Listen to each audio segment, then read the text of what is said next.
আসসালামু আলাইকুম এভরিওয়ান, কেমন আছেন? আশা করি ভালো আছেন। আলহামদুলিল্লাহ আমিও ভালো আছি। আজ রান্না করব ভুড়ি।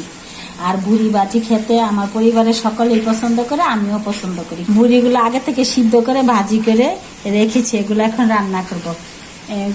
আলু কুচি করে নিয়েছি, পরিষ্কার করে ধুয়ে নিয়েছি, পেঁয়াজ কুচি করেছি। কিভাবে ভাজিটা করব আপনাদের সাথে শেয়ার করতেছি। এখন বোনেরা কড়াইটা গরম হয়ে গেছে, তেলটা দিয়ে দিচ্ছি।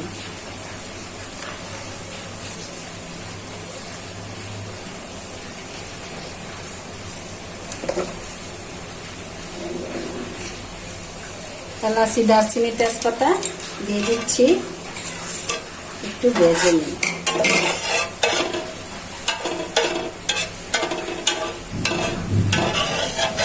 এখন এলাচি, দারচিনি, তেজপাতাটা ভাজা হয়ে গেছে, ভালো একটা সেন্ট আসতেছে।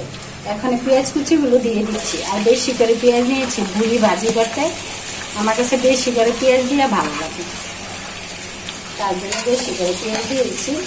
পেঁয়াজটা ভালো করে ভাজা হয়ে যায়।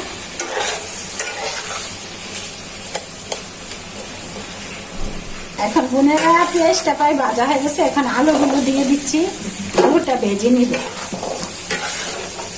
এখন আলুটা ভালো করে সিদ্ধ হওয়ার জন্য একটু ঢেকে দিচ্ছি। বোনেরা দেখি কিরকম হয়েছে। ও কি সুন্দর হয়েছে,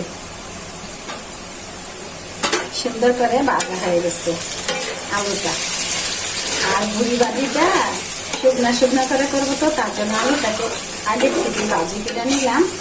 আর ভুড়িটা তো আগের থেকে ভাজা করা আছে, এই যে ভুড়িটা দিয়ে দিচ্ছি।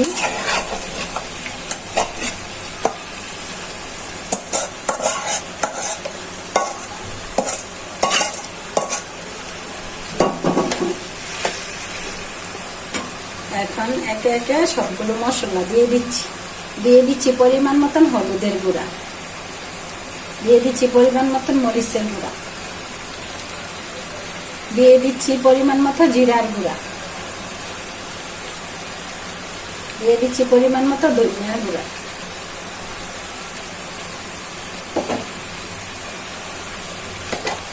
এখন দিয়ে দিচ্ছি পরিমাণ মতো আদা বাটা, দিয়ে দিচ্ছি পরিমাণ মতো রসুন বাটা। এখন সবগুলো মশলা দিয়ে ভুড়িটাকে ভালো করে ভেজে দিচ্ছি। এখন ভালো করে ভাজা হয়ে যায়।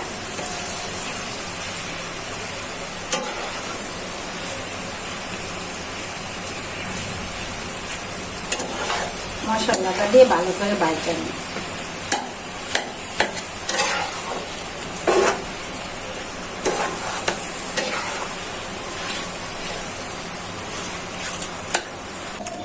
দেখি বোনেরা কিরকম হয়েছে বুড়ির বোনাটা। ও সেই হয়েছে কালারটা, এই যে দেখেন একদম ভাজা ভাজা হয়েছে। এগুলো তো জল দিব না, তার জন্য ভাজা ভাজা করছে। আর সাথে আলুটা দিচ্ছি।